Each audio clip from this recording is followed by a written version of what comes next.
السلام عليكم ورحمة الله. في إطار سلسلة نهار جديد وسؤال جديد طرحوا مجموعة ديال الأسئلة خاصة بلا فيديو اللي قبل اللي نزلت على حساب تساقط الشعر وصفت ليه العلاج الحجامة وواحد لاغام.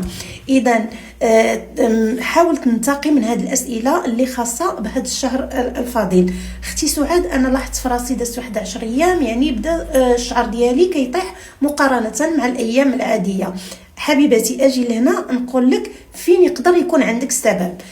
شنو هي الاسباب بالاضافه للاسباب السابقه اللي ذكرنا في الفيديو اللي قبل؟ تقدر يكون عندنا نقص في الفيتامينات والمعادن اللي كيكون ناقصين على مائده الافطار. اذا حبيباتي، وكذلك النظام الغذائي السيء، وكذلك قله شرب الماء.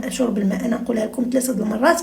سبحان الله، كاين اللي كيستهن بهذه الفكره ديال شرب الماء.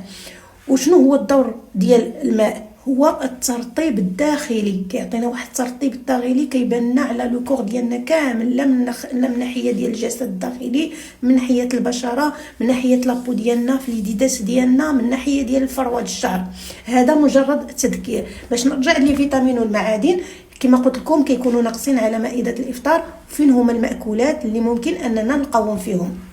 كيكون عندنا فيتامين بي اللي هو B7 معروف بالبيوتين، كيكون عندنا في البيض وفي اللوز وفي الافوكا وفي البنان. عندنا نقص في الفيتامين دي اللي كيكون عندنا خصنا ناخذوه من الشمس او لا، كذلك من بعض المأكولات اللي هما معروفين البربه وهذه.